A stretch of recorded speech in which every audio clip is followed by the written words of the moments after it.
Bonjour à tous et bienvenue sur Histodote. Le XVIIe siècle a été particulièrement marqué par des affaires de sorcellerie et de possession démoniaque.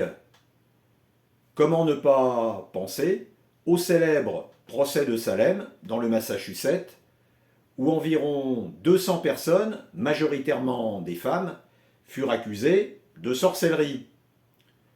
Une trentaine furent condamnées et 19 exécutés par pendaison. La France a également instruit des dizaines d'affaires à la même époque, dont l'histoire que je vais vous raconter, qui mêle à la fois surnaturel, hystérie, machination et dépit amoureux. Retour sur l'étrange affaire des nonnes possédées du couvent de Loudun.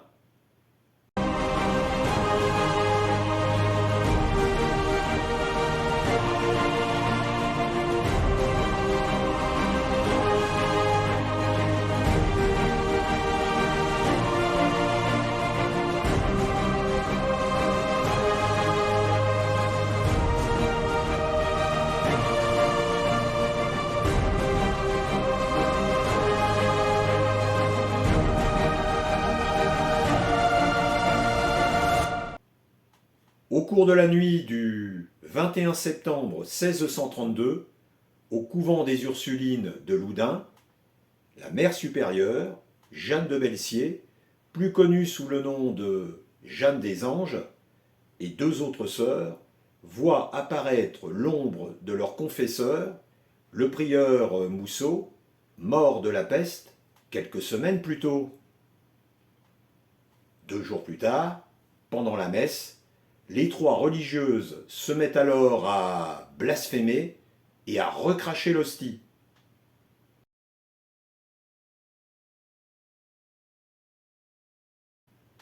Dans les jours qui suivent, d'autres phénomènes se produisent. Une boule noire vole à travers le réfectoire et un fantôme se promène dans les couloirs.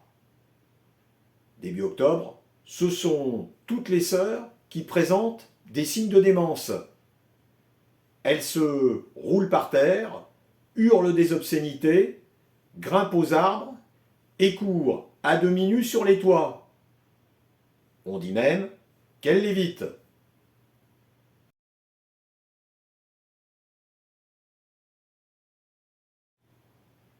Pour l'Église, ces comportements irrationnels ne peuvent être l'œuvre que du malin. Et dans la logique des religieux, Lucifer ne peut apparaître s'il n'a pas été appelé par un sorcier. Il faut donc chercher le responsable de cet acte démoniaque. De toute la région, puis de toute la France, des prêtres arrivent et se livrent à des séances d'exorcisme pour traquer le diable, mais aussi chercher l'homme ou la femme qui l'a invoqué.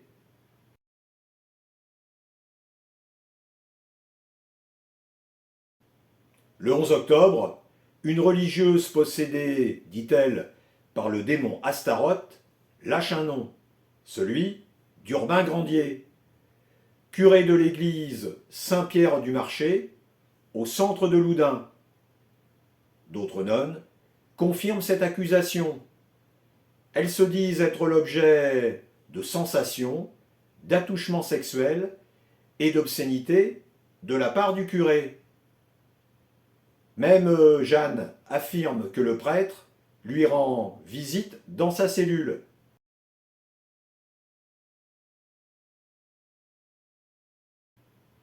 Mais qui est cet Urbain Grandier?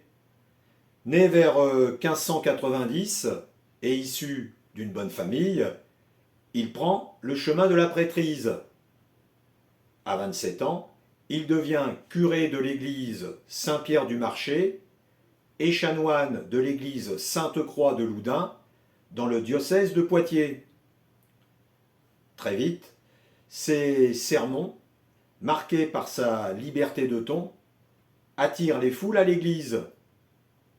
Son éloquence et son comportement suscite à la fois admiration et agacement. En 1618, lors d'une procession, il vole la préséance à un certain Armand Jean du Plessis, évêque de Luçon et futur cardinal de Richelieu.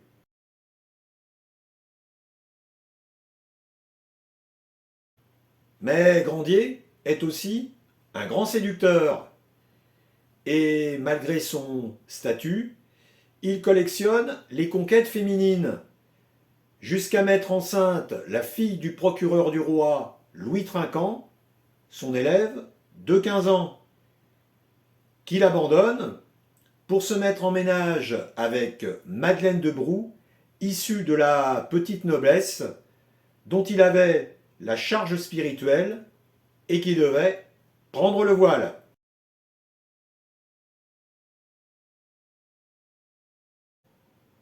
Mais Madeleine exige le mariage pour voir s'il est vraiment amoureux d'elle.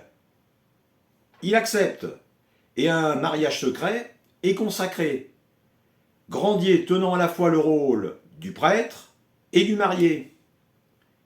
Il écrit un essai contre le célibat des prêtres où il démontre que sacerdoce et vie maritale ne sont pas incompatibles.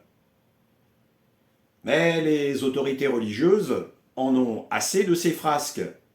Il est arrêté et jugé pour ses mœurs dissolues et ses comportements anticonformistes. On l'accuse même d'être proche des Huguenots.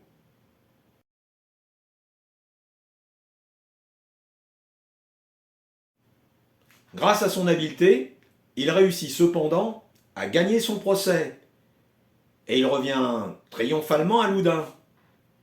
C'est alors que Mère Jeanne des Anges lui propose de prendre la charge de confesseur des nonnes du couvent. Mais Grandier refuse. Elle porte finalement son choix sur le chanoine Mignon, un ennemi de Grandier. Mais blessée par ce refus, et sans doute amoureuse du prêtre, elle lui en garde rancœur. C'est d'ailleurs peu de temps après que se déclenche l'affaire des possédés.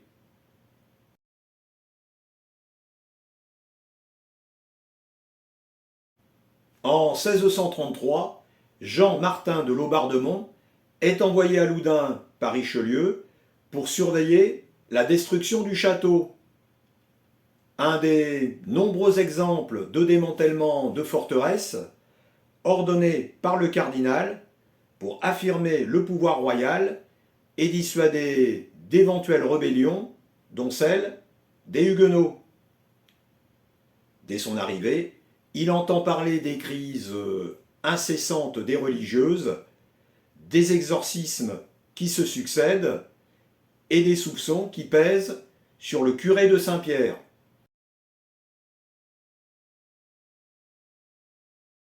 De retour à Paris, il se fait attribuer le dossier par Richelieu qui lui donne les pleins pouvoirs pour instruire un procès en sorcellerie contre Grandier. De plus, celui-ci n'a jamais caché son hostilité à la destruction du château et à celui qui l'a ordonné. L'envoyé du cardinal retourne à Loudun en décembre 1633. Le lendemain de son arrivée, il fait arrêter le prêtre qui est jeté dans un cachot au château d'Angers. Une perquisition à son domicile permet de retrouver le fameux traité contre le célibat des prêtres, ce qui rend furieux le cardinal. Durant le mois de janvier, il recueille témoignages et dépositions et interroge le curé qui nie les accusations de sorcellerie. Dans leur couvent, les possédés ne sont toujours pas délivrés et le public se déplace en masse pour assister aux nombreuses séances d'exorcisme. Des médecins, conviés par Laubardemont pour observer les nonnes, confirment le côté surnaturel de leur mal. Grandier propose alors de les confronter pour voir si elles le reconnaissent, car, rappelons-le, il n'a jamais mis les pieds au couvent des Ursulines. Mais pour Laubardemont, il n'est pas question d'accéder à sa requête qui mettrait à mal sa stratégie d'accusation. Pour prouver la culpabilité de Grandier et son commerce avec le malin, on demande au docteur Manoury de procéder à la reconnaissance des marques sur le corps de l'accusé. On prétendait qu'à l'endroit où le diable prenait possession de sa victime, cette partie du corps devenait insensible. Pour l'expérience, on dénude et on attache le malheureux. Le docteur va lui larder le corps de coups de lancette. Le supplicié hurle de douleur. C'est alors que Manoury décide d'exercer une simple pression du doigt sur l'épaule du prêtre. Celui-ci ne réagit pas. Voilà donc bien la preuve que Grandier est en cheville avec le démon. Quant à Manoury, il ne se remettra jamais de cette séance de torture et sombrera dans la folie. Mais il faut une preuve encore plus évidente. Le 29 avril 1634, au cours d'une séance d'exorcisme, on voit Mère Jeanne des Anges se tortiller. Elle semble étouffée et vouloir cracher quelque chose. On lui ouvre la bouche et on retire un morceau de papier pour découvrir avec stupeur qu'il s'agit du pacte signé entre Grandier et le diable.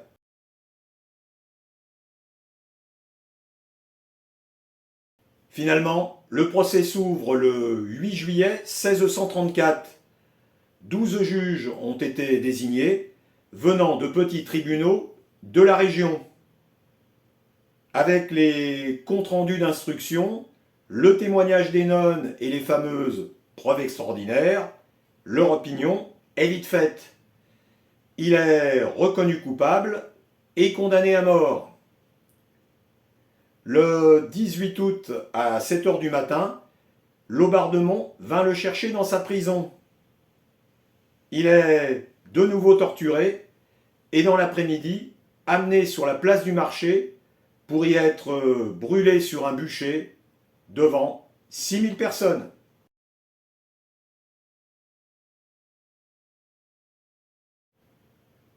La mort du prêtre n'arrêta pourtant pas le sortilège.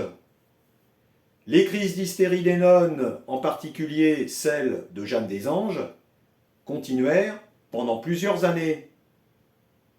Un jésuite, Jean-Joseph Surin, s'efforça de l'exorciser. Progressivement, de démente possédée, elle se transforma en femme pieuse, voire mystique. Elle passa ensuite pour une sainte, supposée réaliser des miracles. En 1638, elle est présentée au couple royal, Louis XIII et Anne d'Autriche, par Richelieu et Laubardemont. Et si le diable n'était pas celui qu'on croit? Voilà pour cette histoire de possession. J'espère que vous ne ferez pas trop de cauchemars. Merci à vous de m'avoir suivi. Et avec moi, continuez l'histoire. Salut!